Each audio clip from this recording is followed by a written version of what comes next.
2020 baru dimulai dan dunia udah diserang banyak banget masalah. Banjir parah, Iran lawan Amerika, TikTok yang kembali berjaya, legenda basket yang meninggal dunia, dan yang gak kalah heboh, serangan virus mematikan yang bikin dunia kayak kebakaran jenggot, coronavirus. Sampai saat video ini dibikin udah ada ratusan orang meninggal dari ribuan pasien yang ketularan yang udah nyebar ke puluhan negara dan masih akan terus nambah. Oke, pertanyaannya, jadi sebenarnya seberapa bahayakah virus ini? Singkatnya, virus yang satu ini bahaya banget. Karena bayangin, saat ini belum ada antivirus buat nyembuhin penyakitnya. Artinya, mereka bisa leluasa nyerang badan kita tanpa perlawanan. Ya, gampangnya mereka itu kayak parasit. Bukan yang nipu-nipu biar keluarga bisa tinggal di rumah bagus, tapi biar sederhana bisa kita anggap kayak gitu. Wabah virus yang masuk ke tubuh manusia nipu sistem imun kita biar nggak nyerang diri mereka. Mereka masuk ke sistem pernapasan kita dan dalam kasus yang parah nyebabin radang di kedua paru-paru kita. Dan orang-orang yang dari awalnya emang kondisinya nggak sehat bakalan ada potensi meninggal. Tapi dari mana virus ini sebenarnya datang? Jadi awalnya virus ini ditemuin pertama kali di Wuhan dan dipercaya menular dari hewan-hewan liar, termasuk dari kelelawar dan ular yang dijual di pasar. Virus ini lantas hinggap di tubuh manusia. Tapi nggak cuma nular dari hewan, kan yang bikin lebih serem. Sekarang virus ini juga gampang nyebar dari orang ke orang sesimpel lewat batuk atau bersin. Karena makin menggila, pemerintah Tiongkok sampai ngebatasin orang-orang di Wuhan untuk nggak boleh keluar masuk kota, biar bisa nekan persebaran virusnya. Orang-orang pinter dari berbagai belahan dunia pun ikut bantuin Tiongkok untuk terus neliti dan ngembangin obat untuk virus ini. Ngomong-ngomong soal antivirus, coronavirus bukan penyakit pertama yang jadi wabah dan nginfeksiin banyak orang di seluruh dunia. Ada penyakit Ebola dan Zika juga sempat viral beberapa tahun lalu. Untuk yang penyakit pernapasan pun, kita udah pernah berhadapan sama SARS di tahun 2002 dan MERS di 2012. Kedua virus itu pun nyebar ke manusia dari binatang. Dan lewat rentetan penelitian, kita selalu berhasil nemuin antivirus untuk melawan mereka. Nah, kalau dibandingin sama kasus-kasus lama yang mirip, coronavirus yang sekarang sebenarnya nggak makan korban sebanyak itu. Misalnya kalau kita bandingin sama kasus wabah virus Ebola atau penyakit MERS yang mirip coronavirus yang sekarang, tingkat kematiannya itu jauh lebih kecil. Meskipun begitu, tetap aja kita mesti siaga 45. Sambil nunggu antivirusnya ditemuin, kita sendiri bisa ikut ngelawan coronavirus dengan seenggaknya ngejaga diri kita biar nggak kena penyakitnya. Caranya gimana? Sama kayak berlindung dari flu biasa. Sering cuci tangan, tutup area mulut waktu batuk atau bersin, dan jaga jarak dari orang yang lagi sakit. Untuk sekarang, kita di Indonesia mungkin masih aman dari virus satu ini. Tapi faktanya banyak yang gak bernasib sama, termasuk ratusan mahasiswa dan warga Indonesia yang lagi ada di sana. Dan kita juga perlu terus waspada biar gak kemakan berita-berita palsu yang udah gak kehitung jumlahnya. Dan seperti biasa, terima kasih. Melawan virus corona masih berlanjut. Sampai video ini dibuat, jumlahnya udah naik sampai segini banyaknya.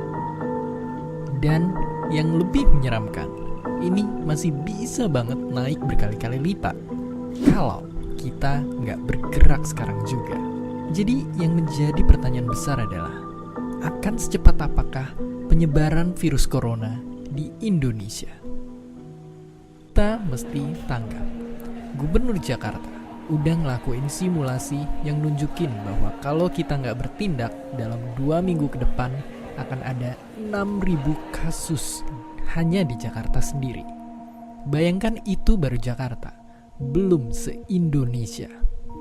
Jangan sampai kita kayak negara lain yang juga sekarang kewalahan ngadepin pandemi ini. Jadi dalam keadaan kayak gini, apa yang mesti kita lakukan?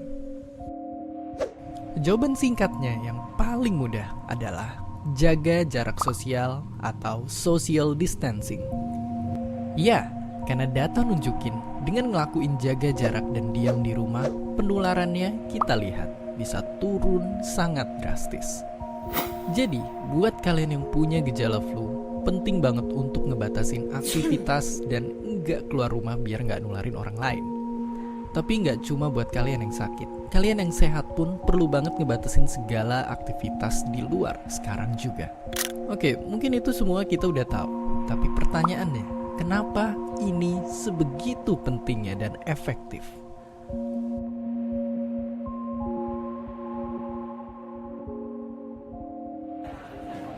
Jawabannya, karena virus corona punya jurus hebat yang bisa bikin dia sembunyi di tubuh orang yang sehat. Yang mengerikannya adalah, bisa aja kita sebenarnya udah ketularan, tapi kita nggak ngerasa sakit karena imun tubuh kita kuat. Tapi kenyataannya, begitu kita kontak sama orang yang daya tahan tubuhnya lagi turun, kita bisa nularin virusnya ke mereka. Biar gampang kebayang, lihat ilustrasi ini. Bayangin ini pergerakan orang-orang di luar sana.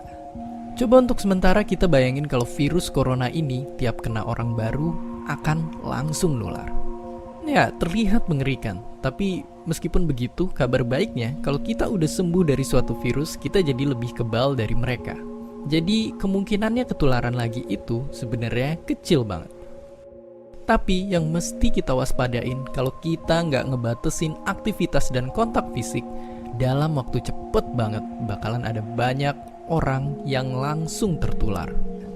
Beda ceritanya kalau hampir semua orang memutuskan untuk ngelakuin social distancing dan ngebatesin aktivitas dengan diam di rumah aja, laju penularannya bisa jauh kita perlambat seperti yang terlihat sekarang. Tapi ya, tadi semua itu cuma simulasi. Aslinya, virus corona bisa nyebabin jatuhnya korban jiwa. Banyak orang yang mungkin bukannya sembuh, malah meninggal. Jangan sampai kita terlambat dan bikin banyak orang terdampar di UGD tanpa dapat pelayanan atau fasilitas karena jumlahnya terbatas.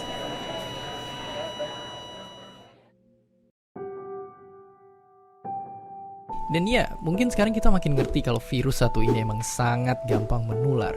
Tapi, walaupun begitu, kita masih harus tetap berusaha dan optimis di kondisi sekarang ini. Karena kalau mau dibandingin, manusia pernah ngalamin wabah yang jauh lebih buruk. Dari flu babi di tahun 2009 sampai flu Spanyol di tahun 1918 yang merupakan pandemi terparah dalam sejarah. Tentu itu semua bisa kejadian karena keadaan dan teknologi yang masih belum mendukung pada waktu itu.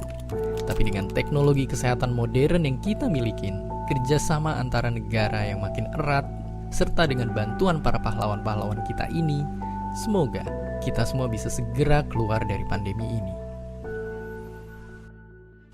Saat semua orang bertanya apa yang mesti kita lakukan, yang perlu kita ingat, tetaplah menjadi baik di saat krisis sekalipun. Belilah barang-barang secukupnya. Beri lebih untuk mereka yang masih harus bekerja di luar sana. Tetap tenang dan berkepala dingin di sosial media. Jaga diri dan jaga orang-orang terdekat kita. Dan jangan lupa berikan apresiasi sebesar-besarnya kepada mereka. Orang-orang yang berada di barisan terdepan, bekerja tanpa pamrih untuk nyelamatin kita semua. Dan seperti biasa, terima kasih. 2 orang di Indonesia resmi dinyatakan terinfeksi virus corona. Emang sejak pertama muncul, jumlah orang yang terinfeksi di seluruh dunia terus naik sangat cepat. Melihat keadaan ini, apa sih yang harus kita lakuin? Tenang, video ini bisa jadi panduan untuk ngejawab pertanyaan ini. Jadi, kita mesti paham dulu kalau virus ini nyebarnya itu lewat batuk, bersin, dan air liur. Lewat sanalah virus corona bisa masuk lewat hidung, mulut, atau mata yang akhirnya menginfeksi tubuh kita.